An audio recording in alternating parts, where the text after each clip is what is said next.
Hello everyone, welcome to नव classes podcast. आज मेरे साथ पीएचडी सक्सेस स्टोरी शेयर करने आए हैं एंड नेहा उपाध्याय जी को वेलकम। एंड इनका अभी रिसेंटली पीएचडी सबमिशन कंप्लीट हुआ है and now she is doctor Neha Upadhyay. So congratulations Neha ji. Thank you, ma'am. Thank you. जी। So Yes, ma'am. I am Neha Upadhyay. हाँ। Yes, ma'am. I am Neha Upadhyay. I belong to Madhya Pradesh. Yes, ma'am. Okay, Madhya Pradesh से belong करते हो। आपने कौन सी university से अपनी PhD अभी कंप्लीट की है? मैं स्टेट स्पॉन्सर यूनिवर्सिटी है विक्रम विश्वविद्यालय में उज्जैन से किया है मैंने। Okay, nice.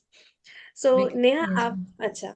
सो नेहा, आपने अपना यूजीसी नेट की तैयारी और सेट भी निकाला है। आप उसके बारे में बता हाँ, सकते हैं यस कि मैम। आपने वो निकाला था? जी। Yes ma'am. मैंने मैम पीजी जस्ट किया था, उसके बाद मैंने प्लस कोर्स आपका ज्वाइन किया था। जी। उसके पहले मेरा बेसिक मैंने क्लियर भी किया था, जैसे आपकी जो पुरानी यूट्यूब्स की वीडियो थी उनसे बेसिक पहले मैं कंप्लीट पूरा कर चुकी थी। और उसके बाद मैंने प्लस ज्वाइन किया था, स्पेशली आपकी क्लास ली थी। नव क्लासेस, वैसे नव क्लासेस का पहले से ही नाम था यूट्यूब पे, उसी के जरिए मैंने आप प्लस क्लासेस लेकर यूजीसी नेट की प्रिपरेशन स्टार्ट किया था, जिसमें प्लस जो पेपर वन का तो मैम पूरा का पूरा सेम आपके उससे बाहर गया ही नहीं था उस टाइम पे, मतलब मेरे टाइम पे तो 45 के करीबन मेरे सही हो रहे थे। लेकिन अच्छा। फिर मेरा पता नहीं, शायद कुछ गलतियां की होंगी, तो 38 करके क्वेश्चन सही हुए थे जब मेरा नेट क्वालिफाई हुआ था, ओके। जी। Paper one. और पेपर टू का ये रहा कि मैम एडवांस लेवल का तो आपका तो मतलब तोड़ नहीं है, सही बात तो ये बोलो तो। जो जितना भी पूरा एडवांस लेवल का है वो मैंने आपसे ही प्रिपेयर किया था, जो भी आपकी पीडीएफ्स रहती हैं। और वो पहले जैसे, अभी तो आपने और भी उसको शॉर्टकट कर दिया है, पहले तो और भी आप ज्यादा और डिटेल में पढ़ाती थी। मैं करीबन शायद 2018-19 की बात बता रही हूँ। तो जी। उस टाइम पे वो वाला डिटेल कोर्स बहुत ज्यादा मतलब मुझे बेनिफिशियल रहा था, थैंक यू। कॉमर्स का पूरा। तो और उस आपने टाइम पे ये सिलेबस भी चेंज नहीं हुआ था। सिलेबस चेंज नहीं होता तब? जी जी। हाँ। Yes ma'am. फिर 2020 में मेरा नेट क्वालिफाई हुआ था मैम। और फिर उसी टाइम पे मैम नेट का बेस इतना अच्छा बना दिया था, मतलब मेरा इतना एडवांस लेवल, क्योंकि बेसिक तो यूट्यूब से कंप्लीट हो गया था मेरा, लेकिन एडवांस जो होता है वो मेरा मतलब आपकी क्लासेस से कंप्लीट हुआ था। तो उससे मेरे सेट में मैम आप मानेंगे नहीं कि मतलब मैं ऐसे क्वेश्चन पढ़ भी नहीं रही थी, डायरेक्ट टिक कर रही थी, आंसर क्वेश्चन पढ़ भी नहीं रही, टिक कर रही थी। मतलब इतना जैसे मैनेजमेंट में जो थ्योरीज है मोटिवेशनल, वो इतनी दिमाग में बार बार हो गई थी कि डायरेक्ट क्वेश्चन टिके हुए थे कि वैसे के वैसे, कि ठीक है मुझे पूरी क्लासेस की बातें तो याद आती थी कि हाँ मैम ने ये बोला, एक्स वाई थ्योरी है तो ये मैग्रोवर ने, जेड दिया है तो एवची ने दिया, तो पूरी चीजें ऐसी रटा गई थी वो क्लासेस के दौरान, क्योंकि रिवीजन भी हुआ, पीवाईक्यू भी आपने ही करवाए थे। तो वो जी सब उसी के बाहर मैंने तो मैम कुछ नहीं किया था। हाँ ये है कि बेसिक मैंने पहले से, मेरा बेसिक कंप्लीट था थोड़ा। जी जी जी। तो ठीक है। तो अब मैं पूछना चाहती हूँ कि पीएचडी में आपका एंट्रेंस के द्वारा हुआ था admission? Yes ma'am, DT exam करके होता है, तो वो एग्जाम क्वालिफाई किया था। जैसे हमारे यहाँ ऐसा है कि हर यूनिवर्सिटी अलग अलग अपने लेवल पे एग्जाम करवाती है। तो डी डॉक्टर एंट्रेंस एग्जाम के जरिए पास आउट किया था, 2018 का ही है वो भी मेरा। और रजिस्ट्रेशन जो है मेरा पीएचडी 2019 का है। Yes ma'am. Very good. मतलब आपने ये चीज मैं बहुत बार बोलती हूँ कि नेट जेआरएफ की तैयारी के साथ साथ पीएचडी भी करो, आगे बढ़ते रहो। तो आपका वो साथ में यस हुआ है। मैम। जी। हाँ यस मैम। सो अब पीएचडी की सफर कैसा रहा? हम क्योंकि अब आप डॉक्टर बन चुके हो, तो इसमें आपकी ये वाली जर्नी हम अब जानना चाहते हैं स्टूडेंट्स के लिए। पीएचडी के टाइम पे मैम स्टार्टिंग में तो सही बात बोलूं तो मुझे कुछ आइडिया भी नहीं था। हाँ ये यहाँ तक कि मुझे मैम रिसर्च पेपर पब्लिश कैसे करना है ये भी नहीं पता था। वो आपकी यूट्यूब पे वीडियोस देखी कि इस टाइप से कर सकते हैं, क्योंकि अपने को पता नहीं होता ना कि कौन से पब्लिकेशन अच्छा होता है, यूजीसी केयर लिस्ट क्या होती है, स्कोपस क्या होती है, कुछ भी नहीं पता था। तो मैं तो सिर्फ कुछ भी जो भी होता पीएचडी से रिलेटेड, मैं पीएचडी 9 क्लासेस करके मैं यूट्यूब पे डालती हाँ। थी। वो हाँ। और उसमें भी आपकी वीडियोस अभी भी मेरे पास है, उसमें आपने पूरा बताया क्या लिस्ट में आप इस टाइप से पेपर कर सकते हैं पब्लिश, उस टाइप से कर सकते हैं। तो वो मैंने पेपर पब्लिश करवाए थे। जब मेरा जैसे ही इंट्रेंस हुआ था उसके 1 या 2 साल के तक तो मेरा कोर्स वर्क और पूरा ये लिटरेचर ऑफ रिव्यू यही चलता रहा था। फिर 2020 से मैम स्टार्ट करी पूरा ये सब करना, राइटिंग कैसे लिखना है वो तरीका, वो सब मैम, मैं तो यूट्यूब, सही बात बोलूँ तो मैम, अब ऐसा बोलना नहीं चाहिए, लेकिन जो हमारे गाइड थे उन्होंने तो बिल्कुल भी गाइडेंस नहीं किया है। जो भी था मैंने यूट्यूब से आपकी जो भी वीडियोस होती हैं उनके जरिए थोड़ा थोड़ा सीखा। और मैंने आपको शायद मैसेज कर करके परेशान भी किया है बार बार बहुत सारे बड़े बड़े मैसेजेस। सफल तो हुई ना मेहनत, है ना? मैसेज हाँ, आपने करके परेशान किया है। सही है ये, अगर यहाँ ये तक कि मैसेज मैम सफल होते हैं। हाइपोथेसिस के टाइम पे भी आपको याद होगा तो मैंने बहुत बड़े हाँ, बड़े मैसेज किए थे। और अभी बिल्कुल। असिस्टेंट प्रोफेसर के लिए भी मैं आपको मैसेज करती रहती हूँ कि मुझे अब असिस्टेंट प्रोफेसर फाइनली, जो हमारे यहाँ पर ऐसा है कि एमपीपीएससी करवाता है प्रोफेसर हाँ की जो, तो वो उसके लिए भी मैं आपको परेशान तो करती रहती हूँ। हाँ, नहीं मैंने अभी पीछे स्क्रॉल करके देखा, सच्ची में वाकई पूरे अभी 2023 के अगस्त से भी सारे मैसेज आए हुए हैं कि उससे पहले के उड़ गए होंगे। हाँ हाँ हाँ जी, मैम, आप पीएचडी वो कह रहे रिलेटेड थे। बिल्कुल आपसे क्वेरी वगैरह करते रहते हो, और मैंने हमेशा आपको रिप्लाई वगैरह किया है ना? जी। हाँ यस मैम, आपका रिप्लाई तो हर टाइम आया, यहाँ तक कि जब मैं मुझे याद है, शायद आपको याद भी नहीं होगा, कि 2020 में जब मेरा क्वालिफाई हुआ था उसके एग्जाम के पहले भी मैंने आपको कॉल या मैसेज किया था कि मैम मुझे डर लग रहा है, और आप अब एग्जाम होने वाला है, 2 ढाई बजे 3 बजे का रहता था शायद पेपर उस हाँ टाइम पे, 2020 का है। तो फिर आपका उसी टाइम पे कॉल आया था कि आप टेंशन मत लीजिए, सब कुछ अच्छा होगा, और उसी टाइम पे मेरा निकला तो था। ये सब मैं बात तो मैं मतलब मानती हूँ। हाँ ये है कि मैम मेरा थर्ड अटेम्प्ट में क्वालिफाई हुआ है, क्योंकि स्टार्टिंग में मतलब बेसिक थोड़ा कंप्लीट नहीं था, बेसिक क्लियर करने में और ये करने में थोड़ा टाइम लगा मुझे। थर्ड अटेम्प्ट में मेरा नेट क्वालिफाई हुआ और उसी के बाद सेट क्वालिफाई हुआ, क्योंकि बेस ही इतना अच्छा बना दिया था। तो उसके बाद फिर एडवांस लेवल का, तो बेसिक जनरली सेट जो एग्जाम होती है उसमें बेसिक पूछा जाता है, तो बेसिक ठीक हो गया था, और एडवांस भी अगर 2 4 क्वेश्चन जिनसे लीड लेते हैं उससे वो एडवांस हो गया था, तो वो सेट भी मैम मतलब मेरा अच्छा, मतलब आप शायद 72% था, और कट ऑफ लिस्ट जो जनरल वालों की गई थी वो 65% गई थी, और मेरा मतलब कट ऑफ लिस्ट से भी बहुत हाई था। बता के गया था जी। गुड। और जेआरएफ का भी मैम ऐसा रहा था कि उस टाइम पे मेरा 0.3% से जेआरएफ रुका था जिस टाइम नेट हुआ था। फिर तो ये रहा कि मैम मैं एमपीपीएससी जो होती है उसमें प्रिपेयर में लगी थी, तो अभी मेरा एमपीपीएससी मेंस भी था, जो अच्छा। पीसीएस एग्जाम होती है ना वो। तो फिर मैंने थोड़ा सा नेट वाली एग्जाम को, नेट तो क्वालिफाई हो ही गया है, तो फिर मैंने इधर जेआरएफ की ओर ज्यादा रुख नहीं किया था। ये रहा। ठीक। अब तो आपका पीएचडी हो गया है, तो अब तो जेआरएफ मिलेगी भी तो भी पैसे फेलोशिप का क्या ही करोगे। हाँ तो आपका वो हो हाँ। गया है वो चीज, ठीक है। Yes ma'am. सो पीएचडी की, वैसे ये बात आपने सही बोली है कि जो गाइड होते हैं वो लोग गाइड करते हैं, ठीक है, लेकिन उनके पास इतना ज्यादा टाइम नहीं होता कि एक एक चीज बिठाकर वो हमें बता पाए। कुछ गाइड होते हैं जो यस मैम। डेफिनेटली हेल्प करते हैं, लेकिन काफियों के पास इतना टाइम नहीं होता, तो कहीं ना कहीं हम लोगों को अपने खुद के एफर्ट लगाने पड़ते हैं रिसर्च पेपर लिखने के लिए, सॉफ्टवेयर सीखने के लिए। तो हमें ये गाइड कर देते हैं कि आप इस तरीके से एफटीपी अटेंड करो, अपने आप यस वर्कशॉप मैम। अटेंड करके सीखो, ठीक है।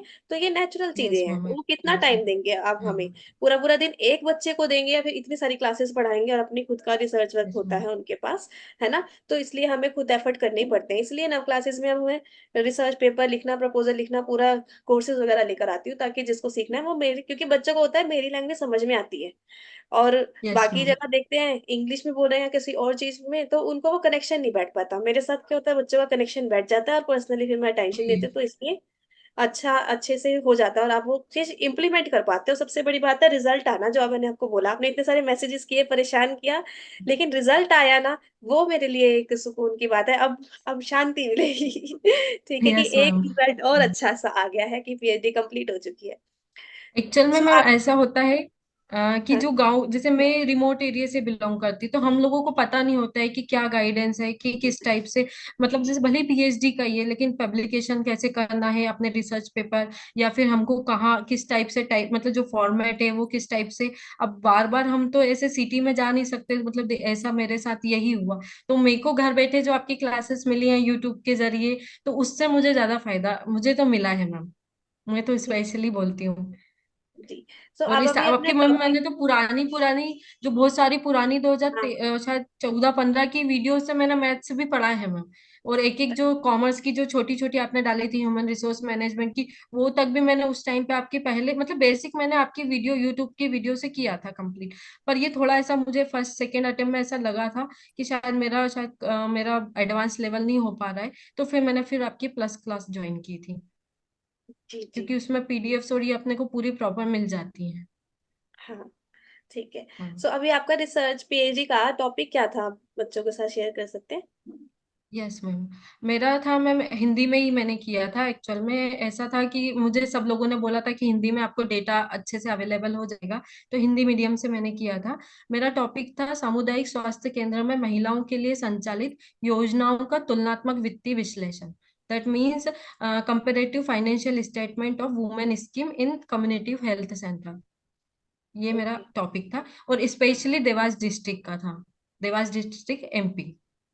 ठीक है, तो आपने ये डाटा मतलब प्रॉपर जाके लिया, और कितने आसपास डाटा लिया होगा आपने, कितने मैम पॉइंट पूरा में? देवास डिस्ट्रिक्ट का लिया है, और उसमें 9 तहसील आती हैं। तो पूरा देवास डिस्ट्रिक्ट के 9 तहसीलों का डेटा लिया, सामुदायिक स्वास्थ्य केंद्र का, मतलब कम्युनिकेट जो कम्युनिकेटिव जो हेल्थ सेंटर होते हैं उनका।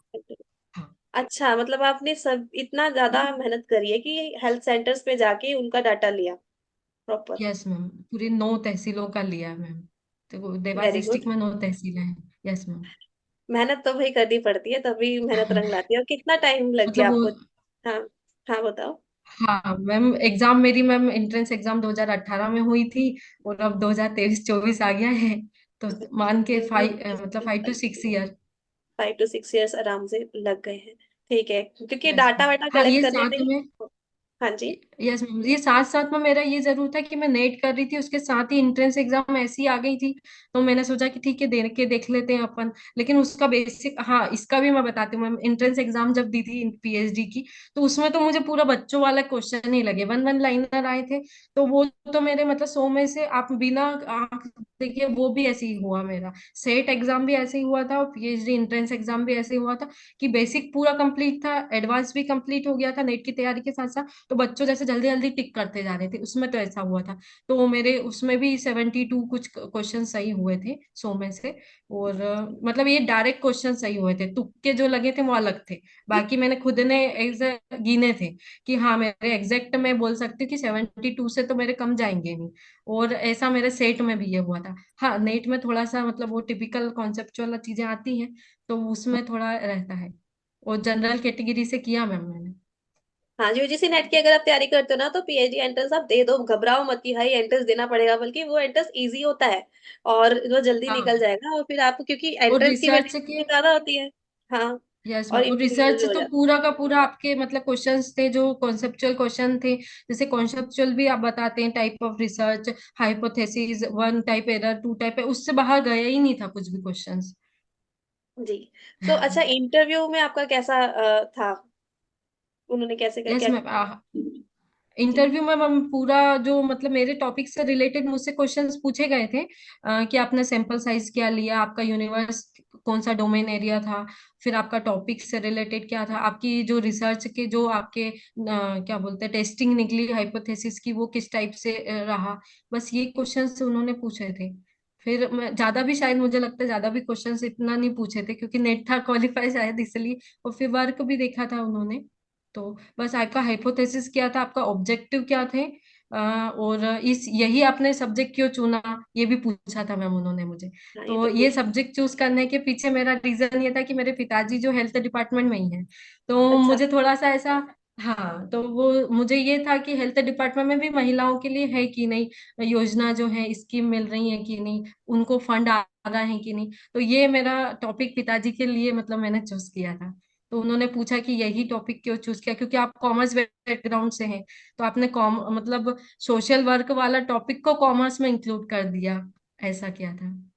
जी। इसमें। ठीक है, समझ गए। अभी फिर आपने बाकी जर्नी बता दी, अब ये जो वाइवा वॉश हो चुका है ना आपका, यस मैम। हाँ, तो उसमें फाइनल हो कैसे गया आपने है। डिफेंड किया अपने आप को? यही बोल रही थी मैम, प्री वाइवा में भी उन्होंने इस टाइप के ही क्वेश्चन पूछे थे। हाँ। हाँ, प्री वाइवा में मुझे ये बोला था उन्होंने, कुछ कुछ गलतियां बताई थी कि आपको इसको थोड़ा थोड़ा आपको सुधार करना चाहिए। जैसे मैंने कुछ रिसर्च के जो सैंपल था वो प्रॉपर नहीं लिया था, तो उन्होंने मुझे गलतियां बताई थी।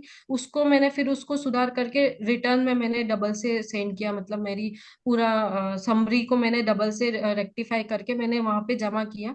और फिर अब जो फिर फाइनल वाइवा में प्री वाइवा ही रहता है, सही सही बात तो ये। फाइनल वाइवा में तो सब कुछ प्लेगरिज्म हो गया है, तो हो वो एक चुका है। सिंपल ही होता है, ज्यादा डरने वाली बात नहीं रहती है उसमें तो। जी।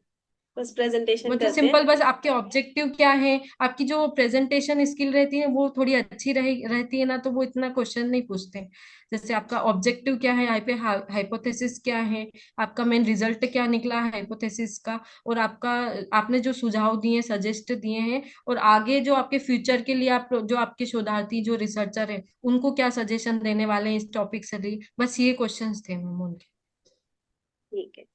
सो अब नेहा जी, आप कोई सजेशन स्टूडेंट्स को देना चाहते हो जो ऐसे पीएचडी की तैयारी कर रहे हैं, कि क्या उनका मोटिवेशन होना चाहिए? मोटिवेशन तो मैं सिर्फ यही बोलूंगी कि डेडिकेशन रखना पड़ेगा। अब जैसे आपने तो कितनी सारी वीडियोस डाल रखी हैं यूट्यूब पे, तो वो पूरी अगर आप देखते हैं या फिर 2 से 3 बार आप उसको रिवाइज करते हैं टॉपिक वाइज, ऐसा नहीं बोल रही मैं, या फिर आप उनकी प्लस क्लासेस करते हैं, तो फिर अपने को जरूरत नहीं लगती है इधर उधर ढूंढने की, क्योंकि आपकी प्लेलिस्ट भी बहुत बड़ी है ना। तो वो प्लेलिस्ट को ढूंढने में, अब जैसे प्लस भी ले लेते हैं तो फिर एक ही जगह अपने को सब चीजें मिल जाती है, उसको रिवाइज करना पड़ेगा मैम। जैसे आपकी मैंने 2 से 3 बार क्लासेस देखी हैं, उस टाइम पे भी 2020 2021 के टाइम पे भी 2 से 3 बार आपकी क्लासेस देखी थी। जैसे रिवाइज में भी मैंने रिकॉर्डेड ही देखती जाती थी मैं, और भले ही उसकी 1.25 या 1.5 की स्पीड पर देखती थी, और पीडीएफ थोड़ा रिवाइज करती थी मैम। आपकी जो पीडीएफ, क्योंकि वीडियो क्लासेस 2-2 घंटे की होती है तो टाइम भी लगता है, लेकिन हाँ, आप मानेंगे नहीं, 4 से 5 बार तो रिवाइज करना पड़ेगा नेट के लिए भी। हाँ, जी, 5, जरूर। हाँ, और फिर उसके बाद पीवाईक्यू भी हो जाते हैं, तो पीवाईक्यू वाले जो सेशन लेते हैं उसमें भी रिवीजन हो जाता है, क्योंकि अगर 100 क्वेश्चन भी बता रहे हैं तो 100 क्वेश्चन के एक्सप्लेनेशन भी आप देते हैं ना। तो जैसे मैम आप बताइए, मैं आपके मेरे को बताती हूँ कि जो मेरा इकोनॉमिक्स के न्यूमेरिकल वाले क्वेश्चंस थे, ठीक है, डिमांड सप्लाई वाले तो आ जाते थे, लेकिन वो इंक्रीज डिक्रीज वाला मेरा हमेशा गलत होता था। वो जो डिमांड सप्लाई में शायद वो इंक्रीज डिक्रीज हाँ, होता था, इंक्रीज मुझे इंक्रीज होने कभी के समझ, बाद। हाँ, वो इनकम मेथड थी शायद वो, उसमें मेरा हमेशा गलत होता था। मतलब मैं अगर पर्सनली भी कर रही हूँ, फिर एक ट्रिक बताई थी आपने, तो उस ट्रिक से मेरा हमेशा मेरे वो क्वेश्चन गलत नहीं हुआ। सेम वो क्वेश्चन मेरा इसमें भी आया था, एमपी सेट में सेम वैसा का वैसी क्वेश्चन आया था, तो वो लॉजिक लगा के मैंने सही किया। एक कॉप डगलस वाला मेरा हमेशा गलत, मतलब जो एडवांस के जो एक एक क्वेश्चन से अपन लीड लेते हैं ना, वो तो मैम आपके आपकी जो ट्रिक्स थी उसी से हुआ। और हाँ, स्टेटिस्टिक्स भी लीड मेरा, वहीं से आई। हाँ, स्टेटिस्टिक्स भी मेरा थोड़ा सा वीक था। हाँ, ये है कि 1 साल मैंने कॉलेज में भी पढ़ाया है, अभी मैंने थोड़ा सा स्किप किया है पढ़ाना। पर वो जो स्टेटिस्टिक्स में मैं कॉलेज में पढ़ाने के लिए भी आपकी वीडियोस देख के जाती थी क्योंकि पढ़ाने के लिए भी पढ़ना पड़ता है ना। पढ़ना पड़ता है, सच्ची बात है। हाँ, पढ़ाने के लिए स्लाइड्स बनानी तो पड़ती है, आपको भी पढ़ना पड़ता है। मतलब ये कहती हूँ, कॉमर्स की क्लासेस ये आपकी यहाँ नहीं, आगे भी कम है। पढ़ा अल्टीमेटली पढ़ाने के लिए तो कर रहे हैं, खुद को पता होगा तभी तो पढ़ा पाएंगे ना आगे भी। यस मैम, ठीक है। बीकॉम के लेक्चर जब मैंने लिए या एमकॉम के लिए, तो मैंने वीडियोस देखे हैं आपके, मतलब बीकॉम के लेक्चर के लिए भी देखे हैं, जी। नेट के हाँ, लिए तो देखे, पढ़ाने के लिए भी। नहीं, बहुत बढ़िया। So finally, congratulations Neha Upadhyay, doctor Neha Upadhyay ji. And ऐसे ही अपनी थैंक यू लाइफ में मैम। आगे बढ़ते रहो। मैं बहुत बहुत खुश हूँ, आपने सबसे पहले कल मेरे को मैसेज किया कि मैम मेरा हो गया पीएचडी सबमिशन भी हो गया, तो I was so glad and happy on that post also. ठीक है। Thank you so ma'am. अब आई विश कि आप बहुत अच्छे असिस्टेंट प्रोफेसर प्रोफेसर बने और आगे बढ़े अपनी लाइफ में, और खुशियां ही खुशियां आए। ठीक है। Yes thank ma'am, you. Thank you ma'am.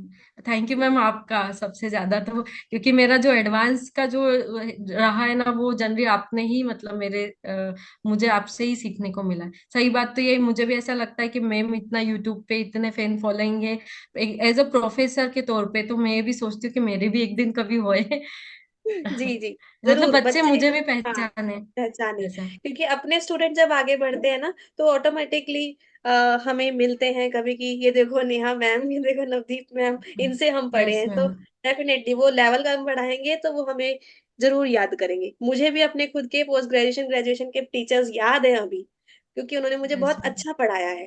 ठीक है, तो हम इसीलिए याद करते हैं, जस्ट क्योंकि उनका पढ़ाने का तरीका अच्छा होता है, उनकी वजह से हमने कुछ सीखने को मिला है ना। तो डेफिनेटली आप भी बहुत आगे जाओगे, आपके बच्चे भी आपको और जेआरएफ का भी मैम, याद जेआरएफ का करें। भी मुझे आपकी वीडियो से पता चला था कि जेआरएफ में, जैसे हम लोगों को, रिमोट एरिया वाले लोगों को नहीं पता होता, जेआरएफ का भी मतलब वीडियो से ये पता चला था कि इतना मतलब स्कॉलरशिप मिलती है। फिर अपन उससे फिर एक लगता है कि हाँ, स्कॉलरशिप मिलती है मतलब पढ़ना चाहिए आगे, थोड़ा मतलब एक मोटिवेशन तो आता है थोड़ा, कि हाँ ठीक है, गवर्नमेंट साइड से अपने को इतनी स्कॉलरशिप, अदरवाइज मुझे पहले पता ही नहीं था कि जेआरएफ नाम की कुछ चीज होती है। हाँ, ये ठीक था कि नेट होता है, पर जेआरएफ का कि इतना स्कॉलरशिप मिलता है, पर वो ये मुझे पता चला था कि एक नवदीप कौर करके मैम है, वो दिल्ली में है और उनको जेआरएफ मिल रहा है। तब मैं कि मैं भी कर सकती हूँ ऐसे, फिर आपकी क्लासेस भी देखना चालू स्टार्ट किया था मैंने।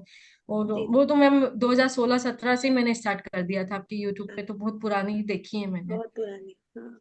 हाँ, यस मैम। बस, चलो थैंक यू। ऐसे ही बाकी बच्चे यस भी मैम। आओ। ठीक है, बहुत पुराने पुराने बच्चे देखो, पोस्ट ग्रेजुएशन नेट के बाद भी, पीएचडी के बाद भी बच्चे याद करें तो मतलब कुछ तो इस दुनिया में आगे किया है कि बच्चे यस अभी तक यस याद मैम। कर रहे हैं। मैं यहाँ तक कि मैम, मैं तो मेरी फ्रेंड लोगों को भी आगे सजेस्ट करती हूँ, वो यही पूछती हैं किससे किया आपने, किससे पढ़ा। और मैंने बोला आप बेसिक पहले कंप्लीट कर लो, और उसके बाद मैंने तो नवदीप कौर मैम से पढ़ा है। मतलब मैं हर सभी को मैं सजेस्ट आपका करती हूँ, क्योंकि मैं क्यों मतलब किसी और का बोलूं, या फिर मैंने जिससे किया है मैं उसी का बोलूंगी ना मैम, जो हाँ जी, सही हाँ बात है। यस, और वो छुपाने से भी कोई मतलब नहीं है कि छुपा लो अपन, वो तो और यूट्यूब पे क्या। वैसे ही सबको पता चल जाता है। हाँ, ठीक और है। यहाँ तक कि एक और मैम सजेस्ट करूंगी, मेरी दीदी मुझे बोलती हैं कि वो नवदीप मैम से सीख, वो यहाँ तक कि सिलाई भी कर लेती है और वो सब कुछ कर लेती है, तू तू सिर्फ पढ़ाई में लगी हुई है। मतलब एक अदर जो पर्सनालिटी डेवलप, वो आपकी क्लास निया करके शायद एक और है नहीं मैंने, यूट्यूब पे। हाँ हाँ, तो है। वो मैंने पहले भी बताया था कि मैम की निया इमेजिनेशन करके कुछ है। तो वो बोलती हैं कि तो देखो, उनको वो पढ़ाने के साथ साथ जॉब भी करती हैं, सब करती हैं। और वो इधर की पर्सनालिटी भी उनकी डेवलप है कि वो एक फैशन डिजाइनिंग वाले कोर्स भी मतलब सिखा रही हो, तुम सिर्फ पढ़ाई में लगे हो। वो मुझे हमेशा बोलती है, मेरी दीदी स्पेशली, वो भी जानती है मैम आपको। जी जी, थैंक यू नेहा की दीदी जी। एंड आपको, आपके पूरे परिवार को बहुत बहुत मुबारकबाद। ठीक है, बस थैंक यू मैम, सब खुश थैंक रहे और आगे बढ़ते रहे। Thank you. You. Yes ma'am, thank you.